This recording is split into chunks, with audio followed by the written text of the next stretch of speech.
محمد بن عباد بن جعفر نے خبر دی اور انہوں نے حضرت ابن عباس رضی اللہ عنہ سے سنا کہ آپ آیت کی قرأت اس طرح کرتے تھے، الا انہم تثنونی صدورہم۔ میں نے ان سے آیت کے متعلق پوچھا، انہوں نے کہا کہ کچھ لوگ اس میں حیا کرتے تھے کہ کھلی ہوئی جگہ میں حاجت کے لیے بیٹھنے میں، آسمان کی طرف سطر کھولنے میں، اس طرح صحبت کرتے وقت آسمان کی طرف کھولنے میں پروردگار سے شرماتے۔ صحیح بخاری حدیث نمبر 4681۔ محمد بن عباد بن جعفر نے خبر دی کہ حضرت ابن عباس رضی اللہ عنہ اس طرح قرأت کرتے تھے، الا انہم یثنونی صدورہم۔ محمد بن عباد نے پوچھا، اے ابو العباس، یثنونی صدورہم کا کیا مطلب ہے؟ بتلایا کہ کچھ لوگ اپنی بیوی سے ہم بستری کرنے میں حیا کرتے اور خلا کے لیے بیٹھتے ہوئے بھی حیا کرتے تھے۔ انہی کے بارے میں یہ آیت نازل ہوئی کہ الا انہم یثنونی صدورہم، آخر آیت تک۔ صحیح بخاری حدیث نمبر 4682۔ عمرو بن دینار نے بیان کیا، کہا کہ ابن عباس رضی اللہ عنہ نے آیت کی قرأت اس طرح کی تھی، الا انہم یثنون صدورہم لیستخفوا منہ الا حین یستغشون ثیابہم۔ اور عمرو بن دینار کے علاوہ اوروں نے بیان کیا حضرت ابن عباس رضی اللہ عنہ سے کہ یستغشون یعنی اپنے سر چھپا لیتے ہیں، ثنیبہم یعنی اپنی قوم سے وہ بدگمان ہوا، وذاق بہم یعنی اپنے مہمانوں کو دیکھ کر وہ بدگمان ہوا کہ ان کی قوم انہیں بھی پریشان کرے گی، بقطع من اللیل یعنی رات کی سیاہی میں۔ اور مجاہد نے کہا، انیب کے معنی میں رجوع کرتا ہوں، متوجہ ہوتا ہوں۔ صحیح بخاری حدیث نمبر 4683۔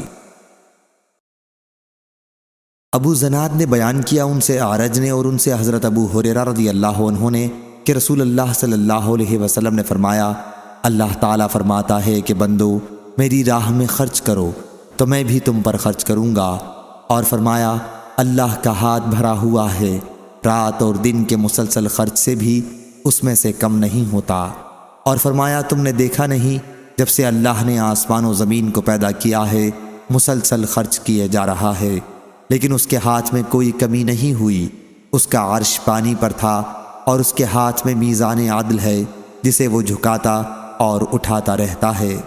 صحیح بخاری حدیث نمبر 4684۔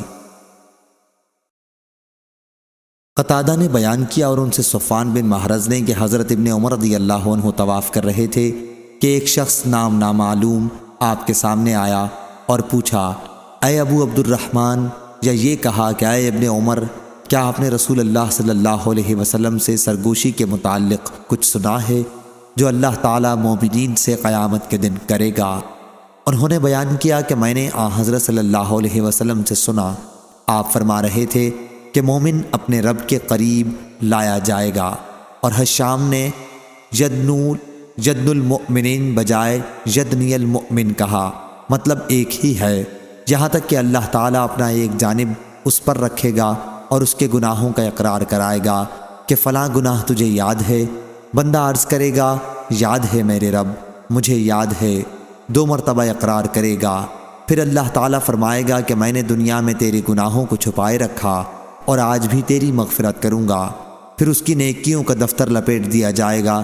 لیکن دوسرے لوگ، یا یہ کہا کہ کفار، تو ان کے متعلق محشر میں اعلان کیا جائے گا کہ یہی وہ لوگ ہیں جنہوں نے اللہ پر جھوٹ باندھا تھا۔